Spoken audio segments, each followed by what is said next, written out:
I hired a cleaning service while my daughter and her husband were away on vacation. The woman they sent, I didn't catch her name at first. Just heard her voice on the phone an hour after she arrived. She wasn't hysterical. That almost made it worse. She was too calm. The way people get when they've crossed over from scared into something quieter and more serious. "Sir," she said, "I think you need to come to the house." I asked her what was wrong. She paused. "There's a child in the basement. I'm 63 years old. I spent 22 years as a licensed social worker before I retired, and before that I did 4 years of field work with at-risk families in counties most people in this state have never heard of. I have seen things I won't describe here. I thought that experience had made me unshockable. I was wrong. My daughter Iris had called me 9 days earlier, on a Sunday afternoon. She and her husband Greg had booked a trip to the Outer Banks, a full 2 weeks, which surprised me, because Greg had always complained that more than a week away made him anxious about work, but Iris said he'd finally agreed to disconnect. She sounded happy, lighter than she had in a while, actually. "Dad, I was wondering if you could do something for me," she said. I told her, of course. I scheduled a deep clean for the house while we're gone.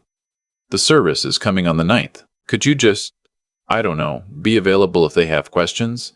I'll leave a key with Mrs. Patterson next door, and they'll have her number. But she's hard of hearing, and I'd feel better if you were the backup contact." I said that was fine. It was a 15-minute drive from my place. "Also," she added, "could you check on Biscuit while we're gone? We're having the Mendozas feed him, but they're going out of town for 3 days in the middle of the trip." Biscuit was their cat. A large, imperious orange tabby who had never warmed to me in 4 years of trying. I told her I'd handle it. She thanked me, told me she loved me, and that was the last time I spoke to her before everything changed. What I knew about Iris and Greg's life, I knew in the way parents know things about their adult children. Partly from what they tell you, partly from what they tell you, partly from what they don't. They'd been married 6 years. Greg worked in logistics management for a distribution company. Iris did bookkeeping for 3 small businesses, working from home, which she liked because it gave her flexibility. What I also knew was that Greg had a son from a previous relationship. The boy's name was Cody. He was 8 years old. His mother, Greg's ex, had died of an aneurysm 18 months before. Sudden, devastating. The kind of death that leaves no time for preparation. After that, Greg had full custody. It was just the 3 of them in that house. I had met Cody twice, once at Christmas 2 years ago, briefly, and once at a backyard cookout Iris threw the following summer. He was a quiet kid. Thin. He had Greg's coloring, dark hair, pale complexion, and he had a habit of watching adults from the corners of rooms, like he was trying to figure out the rules before committing to anything. I tried to talk to him at the cookout. He answered my questions politely, and then drifted back toward the house. I remember thinking he seemed like a child who had learned to take up as little space as possible. I didn't know then what I know now. I wish I had looked closer. The cleaning service was called Bright and Clean. The woman they sent was named Rosario, and she'd been doing residential cleans for 11 years. She told me all of this later, sitting at my kitchen table with a cup of coffee she kept turning in her hands without drinking. But on the phone, when she called me, she was terse and focused. "The family has a basement," she said. "The door was locked, but the key ring they left had a key that fit. My instructions said to clean the whole house." "Okay," I said, already reaching for my coat. "The boy is down there. He's okay, I think. He's awake. But, sir, there's no food down there. There's a mattress and a bucket, and that's about it. He asked me if I was his dad." I don't remember the drive. I know it took 11 minutes, because I have the GPS record from my phone. And I know I ran 2 yellow lights, because I remember the sensation of it, the deliberate choice to keep accelerating. I don't remember what I thought about. I think I went somewhere professional, somewhere clinical, that old compartment I used to open when I was working cases, and I needed to be useful before I was allowed to feel anything. The basement door was open when I got there. Rosario was standing at the top of the stairs. She had short, gray-streaked hair and weeding glasses pushed up on her forehead, and she looked at me with the expression of someone who has witnessed something they can't unfin. "He's at the bottom," she said. I didn't want to move him. I didn't know if I should.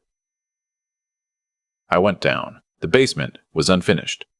Concrete floor, exposed pipe overhead, a single bulb on a pull chain that Rosario had turned on. In the far corner, on a twin mattress that had been placed directly on the floor, sat a small boy in a gray t-shirt and sweatpants. He had a blanket pulled up to his waist, even though it wasn't cold. He was holding something, I couldn't see what, from the stairs, and he was watching me come toward him with those same careful, measuring eyes I remembered from the cookout. "Hi," I said. I crouched down about 4 feet away. "I've learned you don't approach fast. You let them set the pace." "Hi," he said. "My name is Martin. I'm Iris's dad. Do you remember Iris?" He nodded slowly. "Are you hurt anywhere, Cody?" He shook his head. Then he held up what he'd been holding. It was a small action figure, plastic, missing one arm. He'd been turning it over in his hands the way Rosario had been turning her coffee cup. "When did you last eat?" I asked. He thought about it. "Yesterday," he said. There was crackers. I looked around. There was a half-empty sleeve of saltine crackers on the floor near the mattress, a plastic jug of water that was maybe a third full, and a 5-gallon bucket in the corner that I did not let myself look at for more than a second. They'd been gone 9 days. I called 911 first. Then I called my neighbor Carol. Not the Carol from the name list, I realize, but the one thing I can tell you is her name doesn't matter for this story. Actually, I called my former colleague Deb, who had worked in Child Protective Services for longer than I had, and knew everyone in the county system by first name. I told her what I'd found. She told me who to ask for when the officers arrived. Rosario stayed. She sat at the top of the basement stairs and talked to Cody in a low, even voice while I waited outside for the ambulance. She told him about her garden. She had tomatoes and bell peppers and something she called volunteer basil, which she explained was basil that showed up on its own from seeds the previous year. Cody asked her if vegetables could actually volunteer for things. She told him that was an excellent question. The paramedics were there within 8 minutes. Cody was dehydrated but stable. He had bruising on his upper arms that the attending noted carefully and photographed. He had lost weight. The pediatrician who examined him at the hospital later estimated he'd dropped close to 7 pounds in a period of weeks, not just those 9 days. The 9 days was the acute crisis. The neglect, apparently, had been going on considerably longer. I called Iris. She picked up on the third ring, and I could hear the ocean in the background, or something that sounded like it, wind and distance and the easy noise of a place where nothing is wrong. "Dad? Is everything okay?" I told her I needed her to come home. "What? Why? What happened?" "Cody is in the hospital," I said. "He's going to be okay. But you need to come home, and you need to tell Greg." There was a silence that lasted long enough that I started to wonder if the call had dropped. "Dad," she said finally, very quietly, "did you go in the basement?" And that's when I understood that she knew. She had known. I don't have the words, even now, to describe what that felt like. Iris is my daughter. I coached her soccer team when she was 9. I taught her to drive. I sat with her in the hospital when she had her appendix out at 24, and held her hand when they wheeled her back from recovery. Whatever I had prepared for in that call, it was not this. "Come home," I said. They were back within 36 hours. I was not there when they arrived. The police were. What came out in the investigation, and later in the custody proceedings, was a picture I recognized from my years of casework, not because it was identical to anything I'd seen before, but because the structure of it was familiar. The scaffolding. A child who is inconvenient, a step-parent who resents the inconvenience, a biological parent who chooses the step-parent, and all the small, grinding daily choices that add up to something a court eventually has to give a name to. Cody had been sleeping in the basement for 4 months. Greg had told him it was because they were renovating his room, which was not true. There was no renovation. There was a functional bedroom upstairs that had been converted into a home office for Iris's bookkeeping work. The crackers and the water jug were Greg's system for the nights they went out, and Cody was left alone down there. The bucket. I will not describe the bucket except to say that it was there, and that an 8-year-old boy had been living with it, and that a prosecutor later described it in open court in terms that made the room go very quiet. Iris, in her statement, said she hadn't realized how bad it had gotten. She said Greg had told her Cody preferred the basement, that he'd asked for it, that kids were strange like that sometimes. She said she'd thought it was temporary. I've spent a long time trying to decide what I believe about that. I haven't finished deciding. The question of Cody's custody was not straightforward. His mother's parents, his maternal grandparents, were in Oregon, and they came out immediately when they heard.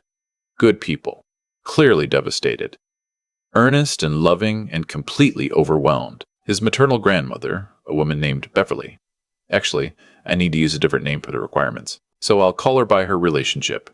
His maternal grandmother had a heart condition, and her husband had recently retired, and they were in their mid-70s, and they were willing, but not, the court determined, best positioned to take on the full-time care of a child with significant trauma needs.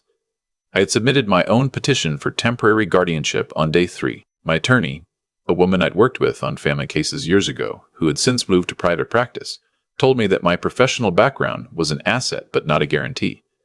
I told her I understood. What I also told her, and what she presented to the court, was that I was 63 years old and retired with a flexible schedule, that I lived 20 minutes from Cody's school and could maintain continuity there, that I had been a presence in his life, however limited, and that I was prepared to make whatever modifications to my home and routine were necessary. I also told her about the cookout, about the way he'd watch from the corners of rooms, about the action figure with the missing arm. She said to leave that part out of the formal petition, but she told me later she thought it was the most important thing I'd said. The guardianship hearing was in October. Greg's attorney argued that the basement situation had been mischaracterized and that the duration had been exaggerated. He presented a letter which the judge read and set face down on her desk without comment. Iris did not contest my petition. She sat in the courtroom in a gray blazer I'd never seen before and looked at a point, somewhere above and behind my head.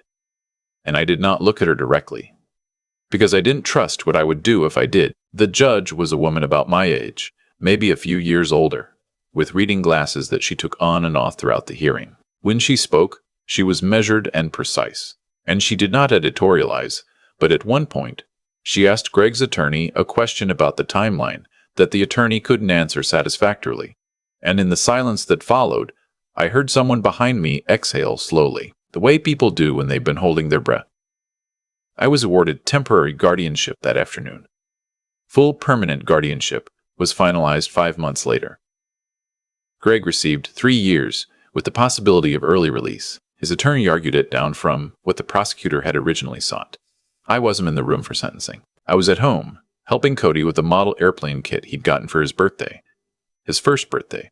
The first one we'd celebrated together, which he had approached with a kind of careful disbelief, as if he wasn't sure yet whether good things were allowed to just happen. I got a text from my attorney, "It's done." I looked at Cody, who was holding a tiny plastic propeller up to the window to see it better in the light, and I didn't say anything. I just watched him. I want to say something about Rosario, because I don't think she gets enough of this story. She came to check on Cody once, about 2 months after everything. She brought him a small pot with a basil plant in it. Volunteer basil, she explained. From her garden, started from the seeds she'd mentioned on that day in the basement. She told him it was technically his because it had volunteered itself, and he had been the first person she'd told about it. Cody kept that plant on his windowsill all winter. He watered it every morning before school. It did not survive into spring. Basil rarely does indoors through a cold winter, but he kept the pot, the empty one, on the sill anyway. I asked him once if he wanted me to get a new plant for it. He thought about it. Maybe in the summer, he said. The volunteer kind. I'm not going to tell you that everything is easy now. That would be dishonest, and it would also be an insult to Cody, who has done more actual work in the past year and a half than most adults I know. He sees a therapist twice a week, a man named Dr. Sakine Ellison, who specializes in childhood trauma, and who has the most deliberately boring office I have ever been in. No toys, no art on the walls, nothing that could be read as pressure. Cody told me once that he likes it because it smells like nothing. I thought about that for a while. I understood it.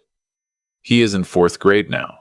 He has 2 friends, boys from his class named, I'll call them by description, a red-headed kid who's obsessed with weather systems, and a quieter boy who lives 3 streets over and has a dog Cody loves unreservedly. He plays soccer on Saturdays. He's not the fastest kid on the field, but he has good instincts for where the ball is going to go, and his coach told me in October that he is one of the hardest workers on the team. I coached soccer once, a long time ago. I told Cody this. He seemed genuinely interested, in the way kids are when they learn something about you that makes you seem more like a real person. Were you good? He asked. I was adequate, I said. He laughed. It was a small laugh, not a big one, but it was real. I've learned to tell the difference. People ask me sometimes, and by people I mostly mean the few friends I stay close with, and my colleague Deb, who checks in regularly, whether I'm angry at Iris, whether I've forgiven her. These feel like the wrong questions to me, or at least questions that assume a cleaner emotional situation than the one I'm actually living in. I am her father. That doesn't go away. I also watched a child I am now raising show me, slowly and over many months, the size of what was done to him while my daughter looked the other way. Both things are true at the same time, and I'm not sure they can be reconciled. So I stopped trying to reconcile them and started just carrying both. She has not reached out to me. I have not reached out to her. I don't know what I would say. I think about that sometimes. Late at night, the way you think about things you haven't resolved. What I don't think about, late at night, is whether I did the right thing. I know I did the right thing. I knew it the moment I walked down those basement stairs and saw a boy sitting on a mattress on a concrete floor, holding a broken toy, watching me come toward him. Some things you just know. Last month, Cody and I were driving home from a soccer game. They'd won 3-2, and he'd set up one of the goals with a pass that had genuinely impressed me. And he was quiet for a while in the passenger seat, the way he gets when he's thinking. We passed a hardware store that had a sign for spring garden supplies in the window. He pointed at it. Could we plant stuff this year? He said. Like tomatoes, maybe? I told him we could absolutely plant tomatoes. And basil. We can try basil, I said. It's a little particular about conditions, but we can try. He looked out the window at the passing streets. Rosario said hers comes back on its own, he said. If you do it right the first time. I thought about that, about seeds in the ground, and whether things come back on their own, and what it means to do something right the first time. I thought about a boy who for 18 months has been, slowly, teaching himself that it's okay to ask for things, to want things, to take up space in a room. Then we'll do it right, I said. He nodded once, like that settled it, and turned back to the window. The late afternoon light was on his face. He looked for a moment like a regular kid on a regular Saturday, which is, when I think about it, the only thing I ever wanted for him. I've been thinking about cause and effect a lot lately, not in any grand philosophical way, just in the ordinary, human way you do when you look back at a chain of events and try to find where it actually started. Was it the moment Greg decided the basement was easier than parenting? Was it the moment Iris told herself it was temporary and went back to her spreadsheets? Or was it earlier than that? Some smaller choice, some first compromise that made the next one feel acceptable. I don't have a clean answer. What I do know is that nothing about what happened to Cody was random. Every piece of it was chosen. That's the part that stays with me. Neglect isn't a storm that rolls in. It's a series of doors you decide to close. I spent over 2 decades doing social work, And the thing the profession teaches you, if you're paying attention, is that character is not a fixed thing people are born with. It's built, slowly, out of the choices you make when the choice is inconvenient, when it costs you something. Greg made his choices. Iris made hers. And Cody, who was 8 years old and had no choices at all, paid the price for both of them. What I try to hold on to, though, is the other side of that same truth. Because if choices compound into damage, they also compound into repair. Every morning, Cody waters his basil. Every Saturday, he plays soccer and argues with a red-headed kid about whether rain affects a striker's field position. Every Tuesday and Thursday, he sits in Dr. Dart, Ellison's unremarkable office, and does the hard, unglamorous work of learning to trust that the floor will hold him. None of that is small. All of it is chosen, by him, one day at a time, with a steadiness that honestly puts most adults I know to shame. That's what I mean when I talk about resilience. Not the word on a motivational poster. The real thing. The kind that looks like a kid asking if they can plant tomatoes this summer. Because he heard once that if you do it right the first time, they come back on their own. Intelligence is knowing what happened. Wisdom is understanding why. But it's character that decides what you do next. Rosario had it. Standing at the top of those stairs, talking to a frightened boy about volunteer basil, when she had every reason to just call 911 and leave. I'd like to think I had it too, in the 11 minutes it took me to drive to that house. And Cody has it in ways he doesn't even fully see yet. This quiet, stubborn refusal to stop reaching for ordinary things. A garden. A friend with a dog. A soccer game on a Saturday afternoon. I'm not going to tell you the story ends perfectly. Life doesn't. But I will tell you that last week, Cody beat me at checkers for the 3rd time in a row, and when he won, he looked up at me with this expression I'm still trying to describe. Surprised and pleased. And just a little bit like he was checking to make sure it was okay to be pleased. I told him good game. He said thanks and immediately set the board up again. That's enough for me. That's more than enough.